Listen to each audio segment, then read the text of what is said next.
आनंद हुए, नंद को आनंद भरे। ब्रजवासी की लड़के को सुंदर बिठा करके है, क्या बोले नंद के है वो नहीं, क्या है वो सामने है Bio means happened, हुआ। नंद को आनंद भरे, आनंद हुए जन्म में। ब्रजवासी एक क्रियापद शब्द होता है। नंद बाबा नंद महाराज के साक्षात जो है आनंद प्रकट हुए, नंद को आनंद भयो और जय कन्हैया लाल, कन्हैया की जय दे, नंद को आनंद भयो जय कन्हैया लाल। और हाथी दिलो घोड़ा दिलो आज मुझे पालती। और क्या है नंद महाराज क्या काम कर रहे हैं, हाथी घोड़ा घोड़े आदि सबको दान करते हैं। हाथी किसको दान किया,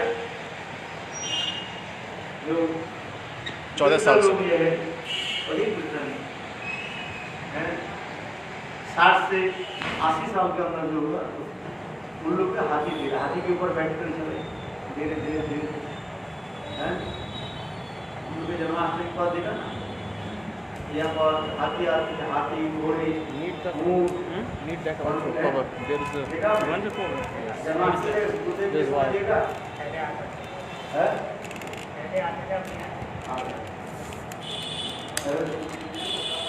इसलिए कहते नंद को आनंद हाथी और घोड़ा किसको दिया, दान दिया young boys. युवक, युवक लोग के बहुत तेज होता है, घोड़ा ऐसे चलते हैं ना, आप नहीं छोटे चलते हैं, इसलिए घोड़े जय को दान दिया, नंद को आनंद जय कन्हैया। और यह तक भी देखो खाना पीना कैसे कैसे कर रहे बूढ़े लोग जो है उसके लक्ष्य है, क्यों बूढ़े लोगों के दांत नहीं, उनके जो है मिठाई रस के सकते जो लिक्विड जो है उसमें वृद्ध लोग जिनके दांत नहीं है, और जवान आदि है उसके लाठी बच्चों को दे दिया, दांत के साथ एक्सरसाइज करिए खाइए। और है इसलिए ब्रजवास ब्रज की इतने सुंदर है, और जो अत्यंत वृद्ध हो गया, जो चल नहीं पाएंगे, हाथी पर भी बैठ नहीं चढ़ पाएंगे, ऐसे वृद्ध लोग के जो नंद महाराज ने क्या दिया है, पालकी दान कर दिया, पालकी बैठे हुए। और जितने क्या क्या नानी सब ब्राह्मणों को क्या, ब्राह्मण क्या चाहते हैं, दान दक्षिणा। ब्राह्मण Hare Krishna, please check the voice. Is it okay? Please check the voice. ब्राह्मण क्या चाहते हैं, दान दक्षिणा चाहते हैं। इसलिए ब्राह्मण को जो है घर भर के जाओ भी दान दक्षिणा है, सब आनंद। इसी प्रकार नंद महाराज नंदस्तु आत्मज उत्पन्न जातो राजु राजु महामुनि आहुन विप्राण श्रीमद् भागवत में आ रहे हैं। नंद महाराज अपने बेटा पुत्र की आजीवा देखो ब्राह्मण के बुलाए घर में, उनको पहले तो नाम नहीं रखा गया, नाम तो रखते हैं बाद में, नामकरण संस्कार जो होता है बाद में होता है, आज नामकरण संस्कार अभी नहीं होता। जैसे आप नामकरण नहीं हो तो क्या नाम रखता है, लाला है, आज में ऐसे नामकरण संस्कार बाद में होता है। इसलिए उसी प्रकार नंद महाराज नंदस्तु आत्मज उत्पन्न जातो राजु महामुनि, श्रीमद् भागवत में सुखदेव गोस्वामी पाद कहते हैं, ये महाराज नंदस्तु आत्मज उत्पन्न, आत्मज किसको कहा जाता है, आत्मा जो उत्पन्न, आत्मज आत्मज शरीर से पुत्र कन्या आदि जो है माता पिता की शरीर के आश्रय करके ही प्रकट होते हैं, इसलिए उसे आत्मज।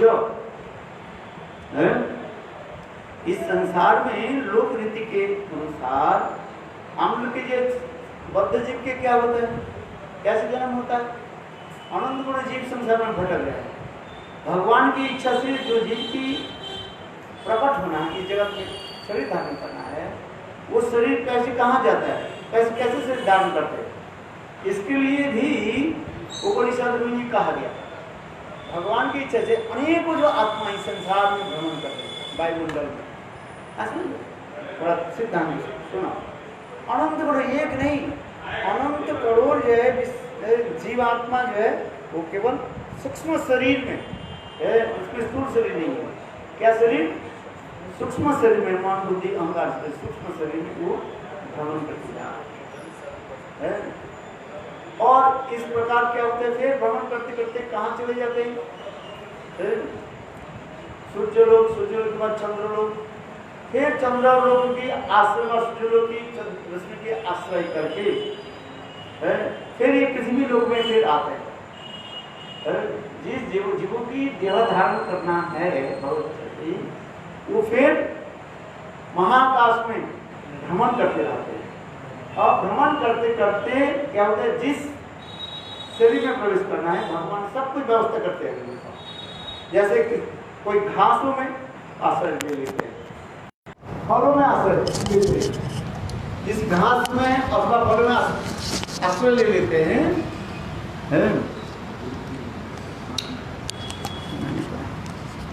तो हमें बता देते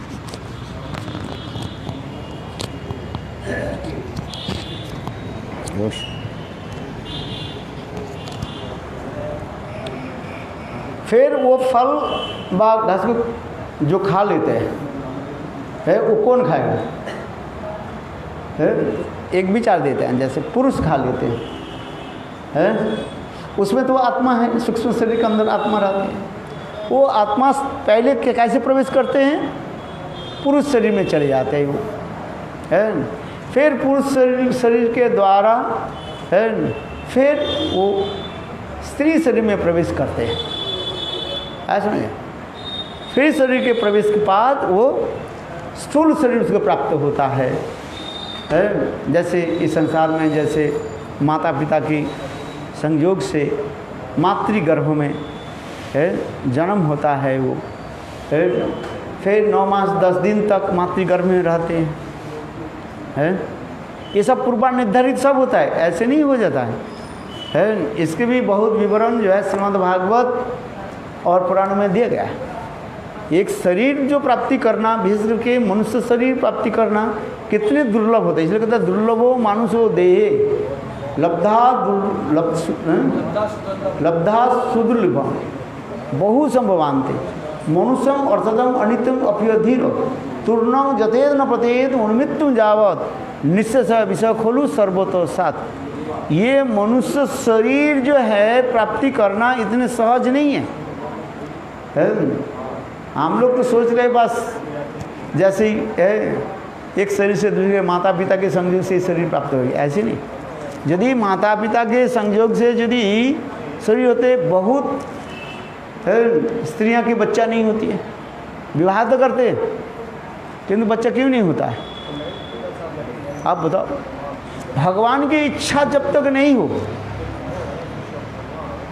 उस शरीर प्राप्त नहीं होगा, उस मातृगर्भ में जाएगा। और फिर मातृगर्भ में भी जाए हो फिर उनकी यदि इच्छा, भगवान की इच्छा नहीं हो, वो मातृगर्भ से वो बाहर निकल नहीं पाएंगे।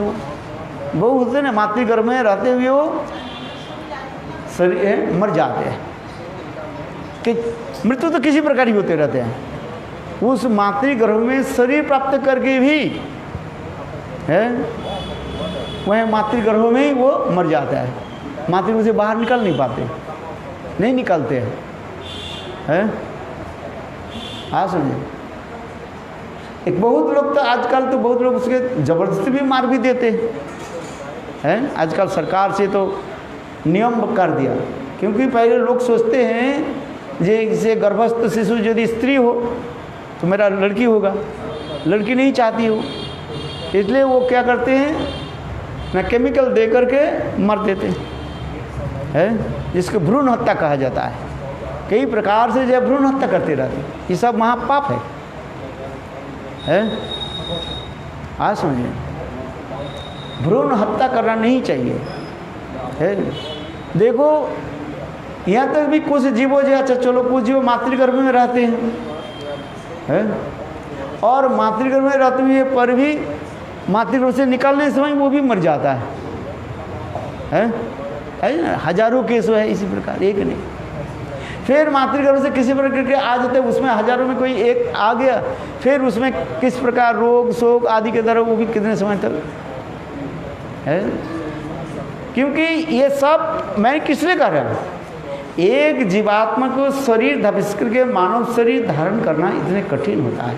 इसका लब्धा सुदुर्लभ इदम बहुत संभवान्ते, अनेकों जन्म के पश्चात भगवान कृपा करके मनुष्य शरीर देता है। ऐसे मनुष्य शरीर नहीं मिल गया है। आप यदि ये समझता पढ़ो आपके हृदय द्रवीभूत हो जाएगा, ये किस प्रकार से हम एक मनुष्य शरीर प्राप्त किया है।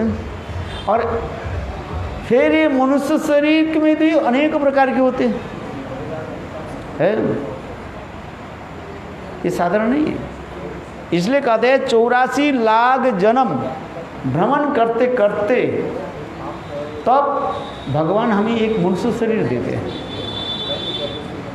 इतना सहज नहीं, इसके लब्धा सुदुर्लभ इदं बहुत संभवान्ते मनुष्यम अर्थदम अनित्यं अपयधीर तूर्णं जते न पतेत अनुमित्यं जावत निश्चय विषकुल सर्वतो साथ। जब हम मातृगर्भ से आते उसमें सब लिखा रहता है, हमारे सब है, हमारे पूर्व कर्म अनुसार है, सब लिखा रहता है। इस संसार में आपको कितने दिन तक रहना है, कब शरीर छोड़ना है, फिर दूसरे कहाँ पर जाना है, सब कुछ स्टेटमेंट सब लिखा रहता है। हाँ समझिए, ऐसे आप शरीर छोड़ कर चल नहीं जाओ है। जैसे उस दिन कौन आकर के बोल रहे हैं, उनके पास पैसा नहीं है, बहुत दरिद्र है, गरीब है, संसार चला नहीं पा रहे, विशेष करके इस समय जो है उन्होंने क्या कि केरोसिन तेल शरीर में लगा दी और आग लगा ली है, और किसी ने देख लिया उसके बचा दी। शरीर में थोड़ा थोड़ा जल गया किंतु मरे नहीं है। अच्छा बताओ वो जीवित कैसे रहा ना, उनकी कर्म ही जो उसके मरने नहीं देंगे। अभी इस शरीर में तुम्हारे कितने समय तक रहना है वो पूर्व निर्धारित है, पूर्व निर्धारित समय तक नहीं। जब तुम्हारे समय नहीं हो, हजार तुम प्रयास करने पर भी, कोशिश करने पर भी तुम शरीर नहीं छोड़ सकते हो। और कुछ प्रयास नहीं करो है, और समय आने पर अब समय के अनुसार अपने किसी न किसी कारण से शरीर छूट जाएगा। वो केवल बहाना लेकर ही चले जाते बस है। आज समझे, ये शरीर छूटने का केवल एक बहाना मात्र है। किसी के बुखार हो गया, किसी के रोग हो गया, बीमारी हो गई है, ये समझते क्या है, बहाना मात्र है। किंतु वास्तव जो है तत्व सिद्धांत यह है, ये शरीर में तुम्हें उतने दिन तक रहना पड़ेगा है। 50 साल रहना पड़ेगा, 60 साल रहना पड़ेगा, 70 साल रहना पड़ेगा। इसके बाद तुम्हारी शरीर छूटेगी, वो अपने आप छूट जाएगी। जिस प्रकार के सांप जैसे अपने क्या बोलते हैं, कुचले कचुले के जैसे छोड़ कर जाते हैं, जैसे स्किन को छोड़ कर चले जाते, उसी प्रकार आत्मा समय आने पर तुम्हारे कर्म, इस शरीर के जो कर्म प्राप्त कर्म विनाश होने के साथ, नष्ट होने के साथ ही साथ इस शरीर को छोड़ करके दूसरे शरीर में प्रवेश करेंगे।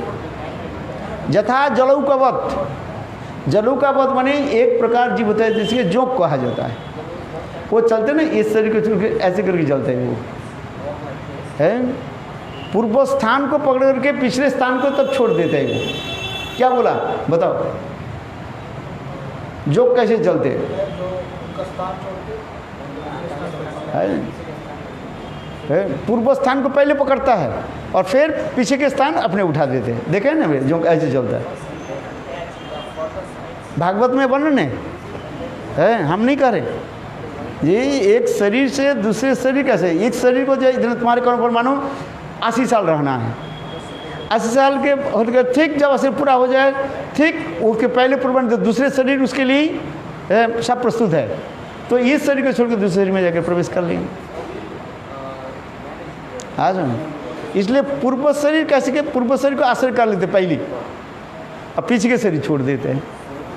तो ये शरीर में बोले नहीं, ऐसे ही चलता है।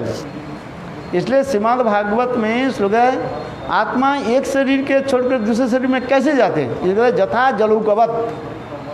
जलौक माने जोक होता है, एक प्रकार जो कीड़ा होता है जो रक्त खून चूसते हैं ना, आप देखना ऐसे कर चल रहे हैं, ऐसे फिर ऐसे चल हैं, जोक देखा आपने जो रक्त खून को चूसता है वो इतने बड़े है। ये उसी प्रकार आत्मा एक शरीर से दूसरे शरीर के चले जाते हैं,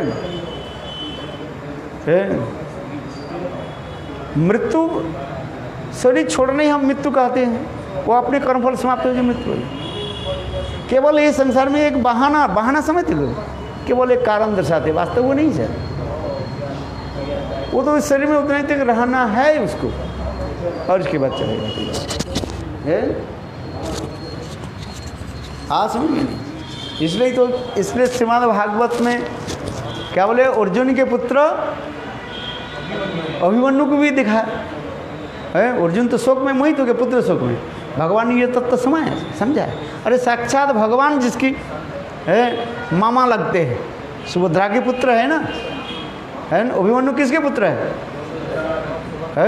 और कृष्ण स्वयं जो है सुभद्रा क्या बोले अभिमन्यु के सारे विद्या शिक्षा दिया, सारे विद्या अध्ययन कराए उनको, हाँ समझे। किंतु देखो रण क्षेत्र में उनको क्या कैसे एक नहीं 7 महायुद्ध है, और एकत्रित हो करके वो चक्रव्यूह में प्रवेश करके, और उनको कैसे है जो स्वयं भगवान सुदर्शन चक्र के द्वारा सबके रक्षा करते हैं। परीक्षित महाराज की रक्षा किया कि नहीं किया? जब ये क्या नाम था वो अश्वत्थामा जब ब्रह्मास्त्र जब छोड़े है, उस ब्रह्मास्त्र अर्जुन भी ब्रह्मास्त्र छोड़े, दोनों ब्रह्मास्त्र आने लगे। तब उस समय व्यासदेव ने कहा ये अर्जुन तुम अस्त्र ब्रह्मास्त्र को वापिस लो। तो कृष्ण कहने पर क्या बोले अर्जुन तो ब्रह्मास्त्र को वापिस ले लिया, किंतु कहने लगे ये तुम अस्त्र वापिस ले लो। तो उन्होंने बोले हमें ये मंत्र सिखाई नहीं है, ब्रह्मास्त्र को मैं वापिस नहीं ले सकता। तो दिक जो है दिशा जो है बदल दो। व्यासदेव ने कहा दिशा के बदल दो। तब उस समय अश्वत्थामा ने की दिशा बदल, वो तो दुष्ट है। अश्वत्थामा ने कहा कि वह ब्रह्मास्त्र को जो है देखो उत्तरा के गर्भ की तरफ दौड़ने है, आक्रमण करने लगे। और उस समय उत्तरा के गर्भ में कौन थे? परीक्षित महाराज है। और उत्तरा थर कांपने लगे है, कृष्ण रक्षक। उस समय कृष्ण एक स्वरूप में पांडवों के पास रहा, और एक स्वरूप में विष्णु के रूप में उत्तरा के गर्भ में प्रवेश करके अपने गदा को द्वारा ब्रह्मास्त्र को जो है विलीन कर दे, रक्षक है। वही संग भगवान, वही कृष्ण है, उत्तरा के गर्भ को रक्षा करने के लिए उत्तरा के गर्भ में प्रवेश किया और अपने गदा के द्वारा है क्या अपने भंजा है क्या नाम, क्या वो उनकी रक्षा नहीं कर सकते थे? प्रश्न तो उठता है क्यों नहीं रक्षा नहीं किया वो युद्ध में जो है। और उस समय असत्य क्या बोले वो अभिमन्यु जो है अकेला थे, आज समझे, वो अकेला थे उस समय, और उनके पास कोई अस्त्र नहीं था, एक नहीं वो चक्रव्यूह के अंदर प्रवेश करके 7 जो है महारथी द्रोणाचार्य है, कर्ण है, जयद्रथ है, ये समस्त जो है महारथी 7 महारथी एक साथ में उनका आक्रमण किया है निरस्त्र अवस्था में, और आक्रमण करके बाण चले। फिर जयद्रथ ने क्या की, उनको मारा। क्या भगवान उस समय क्यों नहीं जाते? ब्रह्मास्त्र की रक्षा करने के लिए स्वयं भगवान उत्तरा के गर्भ में प्रवेश किया, और अपने भंजा को क्यों नहीं रक्षा क्यों नहीं किया है? और भी वो कितने साल की, 16 साल की लड़का था वो है, आप बताओ। और उनके पुत्र कौन था? उससे उनके विवाह भी हो चुकी थी है, आप बताओ कितने करुण दृश्य है? इसमें कहते नहीं, उनके इतने समय तक रहना था। भगवान ने भी सांत्वना दी अर्जुन के। ये देखो, सब जितने भी मानव इस संसार में सबकी वो लिखा हुआ है, आप कब इस संसार में जाओगे। आज अभी भी मरने के प्रयास करो, मरोगे नहीं, और नहीं प्रयास भी करो मर जाओगे, क्योंकि मृत्यु समय वो होता है उसी प्रकार है। हम तो कहते हैं ये मार दिया, वो कर दिया, वो है, किंतु वो सब पूर्व निर्धारित है, क्या करोगे है, यही तो कहते जा रहे हैं। इसलिए हम जो कथा प्रसंग जो आ रहे हैं कि जीव इस संसार में कैसे आते हैं, कैसे चले जाते हैं, किंतु भगवान की जो आविर्भाव भाव प्रकट ऐसे नहीं है जैसे हम जो प्रकट भगवान के जन्म जो लीला व प्रकट लिया करते थे, ऐसे बद्ध जीव के भांति एक शरीर से दूसरे ऐसे नहीं। तो भगवान तो कैसे करते हैं? अपने स्वेच्छा से इस संसार में प्रकट होते हैं और जगत को दिखाते हैं, मातृ गर्भ से मैं जन्म लिया। इसलिए गीता में भगवान यही तो कहते जा रहे हैं, जन्मों कर्मों च में दिव्यम, जो व्यक्ति तत्तः है, ये मेरा ये जन्म कर्म आदि जो है, ये क्रिया आदि जो है, ये सब क्या है? दिव्य माने अपराकित, साधारण बद्ध जीव के भांति नहीं है। तथापि भगवान लोक शिक्षा के लिए है, लोकवत्तु लीला कैवलम है, माँ के गर्भ के आश्रय करके प्रकट हो रहे हैं व प्रकट हुए हैं। आज देवकी के गर्भ से गर्भस्तुति है। देवकी के गर्भ में कौन है भाई? कृष्ण है। इसलिए श्रीमद् भागवत अंशेन है, पूर्ण भगवान कहाँ प्रकट हो रहे? ब्रजेंद्र श्याम सुंदर माँ जद के गर्भ से जन्म लिया, और उनकी अंश कहाँ जन्म ले रहे हैं व प्रकट हो रहे? कहाँ? माँ देवकी के गर्भ से है। सर्व अवतारी कृष्ण है, जिसको अंशी कहा जाता है। एक अंशी और एक अंश है, एक अंशी और एक अंश है। अंशी कौन है? वर्णन समसुंदर, जिससे समस्त अवतार आदि प्रकार है, और वही सर्व अवतारी कृष्ण माँ जसोदा के गर्भ से जन्म लिया है, दिखा रहे हैं इसे। और उनके अंश भी, अंश कौन? वासुदेव कृष्ण है। वहीं पर भी दिखाया गया, जन्म आविर्भाव दिखाया गया। वैष्णव साहित्य में, वैष्णव दर्शन में कुछ शब्द की कुछ विशेष वैशिष्ट बता रहे हैं। यहाँ पर क्या बोलते हैं? नंद गोकुल में माँ जसोदा के गर्भ से कृष्ण क्या लिया? जन्म लिया। और उधार क्या किया? आविर्भाव का प्रकट कहा जाता है। देवकी के गर्भ से जो है आविर्भाव व प्रकट शब्द कहा जाता है। और माँ जसोदा के गर्भ से जो है आविर्भाव प्रकट ये शब्द नहीं कहा जाता है। इसको क्या कहा जाता है? जन्म कहा जाता है, जन्म लीला कहा जाता है। इसलिए वैष्णव साहित्य में, वैष्णवी भाषा में कुछ विशेष वैलक्षण है, वैसे वैशिष्ट बताते जा रहे हैं। देवकी के गर्भ में, देवकी की स्तुति, गर्भस्तुति हो रहे हैं। ब्रह्मा आदि देवता लोग स्तुति करते जा रहे हैं। सत्यम विशुद्धम वासुदेव शब्दितम, कितने सुंदर सुंदर वर्णन होते जा रहे हैं। स्वयं भगवान वहीं पर जब प्रकट होते हैं, और उस समय कैसे सुंदर स्थिति भी बताते जा रहे हैं। यहाँ तो हरिवंश पुराण में, और कौन सा ये गर्ग संहिता है, ये वर्णन भी है।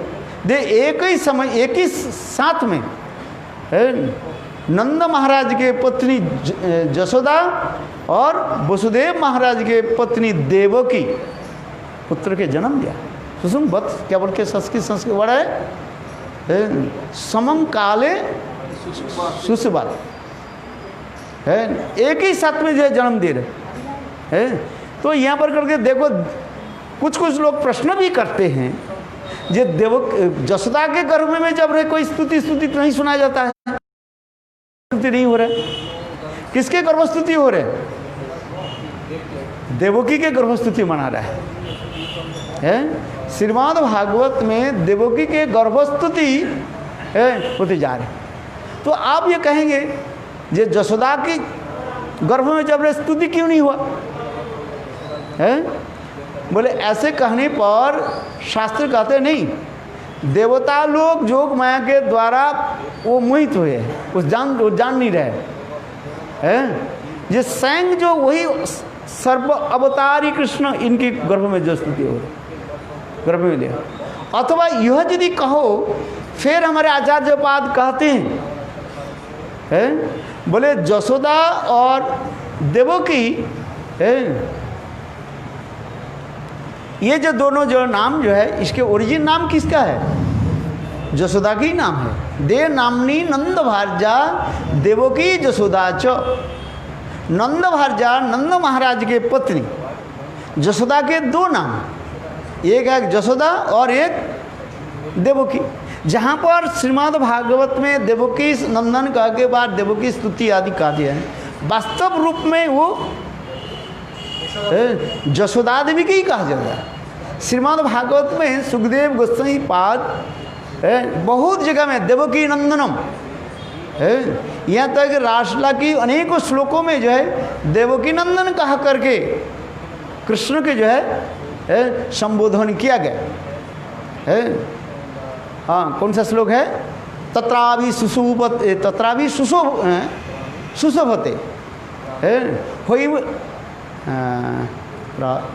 सुशोभते,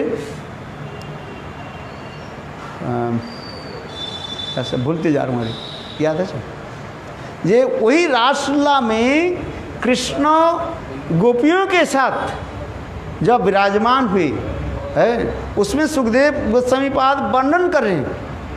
ये देखो ये गोपियों की कैसे सुंदर से है, कैसे जथा हुई मना है, और गोपियों की ऐसे सुंदर जो है विग्रह कहते हैं बने हैं, जिस प्रकार स्वर्ण के भांति अत्यंत जो है प्रभावशाली, देखने में इतने सुंदर है।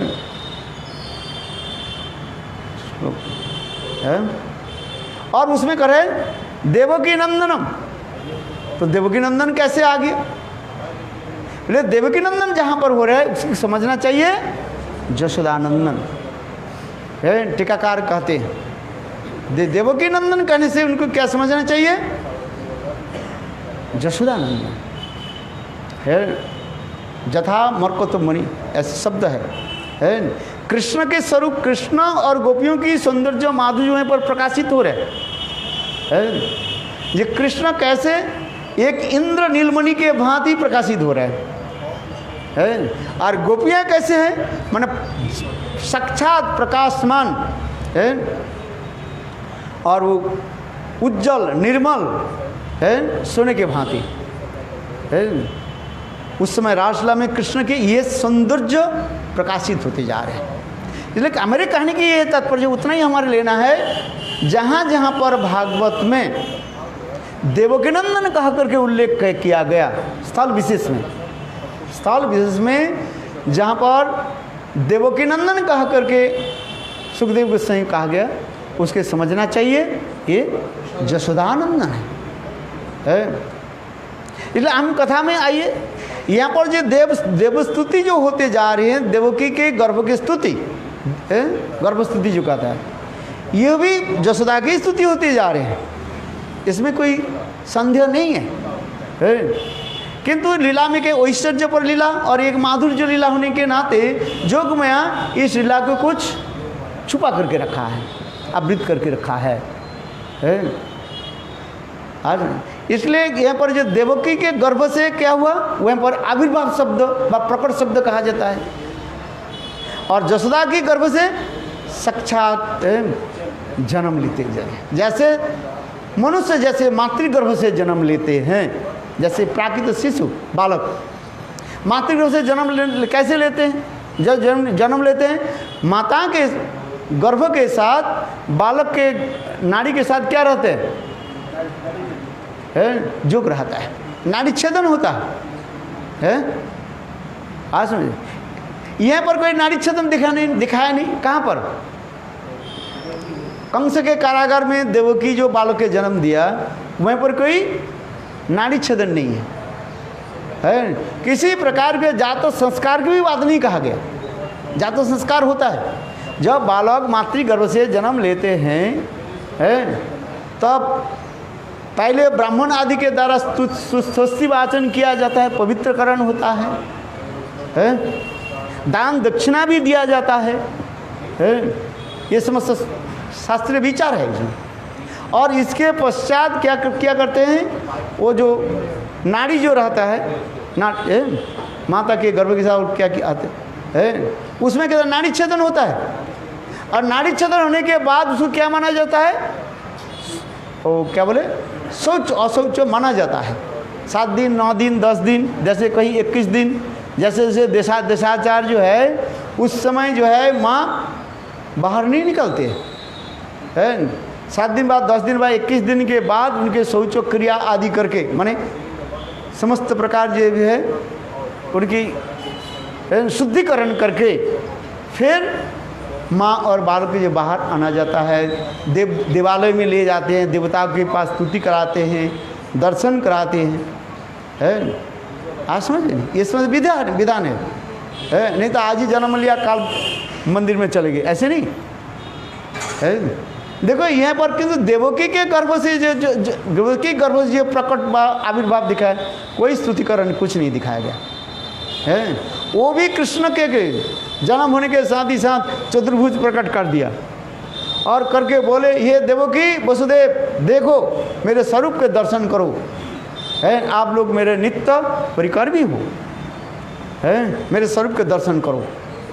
और उन्होंने बताया, ये देखो 3 आप लोग के वही पूर्व जन्म की कथा स्मरण कराता हूँ। ऐसे करके संग भगवान नारायण कहने लगे, ये पहली जो है आप लोग पृष्णी और सुतवा के रूप में बहुत तप स्तुति आदि की, तपस्या आदि की, नारायण के तपस्या की। और उस समय आप लोगों ने कहा, जे भगवान मुझे एक पुत्र दीजिए। हजारों साल तपस्या करने के बाद भगवान नारायण के रूप में उनको दर्शन दिया। किसको? पृष्णी और सुतपा। तब भगवान कहने लगे, यदि देखो मेरे भांति तो पुत्र तुम्हें प्राप्ति करना संभव नहीं है, मैं तो एक ही है, एक वो हम है, मेरे भांति प्राप्ति करना। क्योंकि तुम लोग के ऐसे ये तपस्या आदि देखकर मैं प्रसन्न हो गया। जब 3 जन्म तुम्हारे मैं पुत्र के जन्म लो है, पुत्र के दर्शन दूंगा। तो पहली जो होता है पृष्णी सुतपा के निकट उनके पुत्र जो नारायण जी हुए, उसे कहा जाता है पृष्णी गर्भा। दूसरी बात है, फिर स्वर्गलोक में ये कथा आई, वहीं पर वही पृष्णी सुतपा के रूप में है, कश्यप अदिति के रूप में आए है। और फिर कश्यप अदिति के रूप में कौन आए? वामन देव के रूप में। और ये तीसरी जो है दिखा रहे क्या, ये आप लोग वही जो है क्या बोले पृष्णी और सुतपा है, देवकी और वसुदेव के रूप में है। किंतु यहाँ हमारे गौड़ीय सिद्धांत में ये डालते हैं, ये वही भी देवकी और वसुदेव वो भी नित्य है। वो पृष्णी सुतपा यहाँ पर आकर के प्रवेश किया। तो जैसे भी ये कथा ये समझता हमारे क्या बोले हैं, हमारे किस क्या बोले कि बोले ये ना शब्द একটা क्या बोलते हैं, ये हमारे सांप्रदायिक विचार कहा जाता है। अपर संप्रदाय दूसरी संप्रदाय विचार नहीं लेंगे इसको, है ये हमारे जो है गौड़ीय सांप्रदायिक विचार इसको कहा जाता है। किंतु शास्त्र में तो ऐसे लिखा है, स्पष्ट कर दिया। बार वही तुम लोग हमारे पास वही कृष्ण विष्णु एक कृष्ण, एक क्या बोलते हैं कृष्ण और सुतपा है। अभी देवकी वसुदेव के रूप में आए और मेरा वो चतुर्भुज के दर्शन करो। क्यों भगवान ने प्रतिज्ञा की तुमको हर जन्म में हमें तुम्हें याद दिला दूंगा है। तो अब देवकी और वसुदेव स्तुति आदि करने लगे, कहीं कंसा को मार न डाले। फिर भगवान ने कहा है ये जल्दी जल्दी मुझे है उसमें ले चलो, गोकुल में नंदालय में ले चलो। तो ये समस्त कथा वर्णन हुई। तो यहाँ पर जो मेरा यहाँ पर प्रकट दिखाया गया, आविर्भाव व प्रकट दिखाया गया है। आविर्भाव प्रकट कहीं से भगवान की इच्छा है तो आविर्भाव प्रकट कहीं भी हो सकता है। जैसे नृसिंहदेव कहाँ से आविर्भाव हुए, कहाँ से प्रकट हुए? खाम्बा से। तो खाम्बा उनके माता पिता माना जाए। इसी प्रकार हमारे आचार्यपाद ये युक्ति को जो है खंडन करते हैं तो किंतु देखो यहाँ पर जो है गोकुल में जो है कृष्ण प्राकृत शिशु के भांति मातृगर्भ से जन्म, जहाँ पर नाड़ी छेदन आदि तब नंदस्तु आत्मज उत्पन्न जातो ह्लादो महामुनि आहुश्च विप्राणो, ब्राह्मण को बुला करके नंद महाराज ने जात संस्कार आदि किया है। जन्म संस्कार, जन्म के बाद शुद्धिकरण संस्कार ये सब किया गया है। तो इसके द्वारा यही प्रमाण देते हैं हमारे आचार्यपाद ये यहाँ पर जन्म और वहीं पर क्या हुआ आविर्भाव व प्रकट माना जाता है।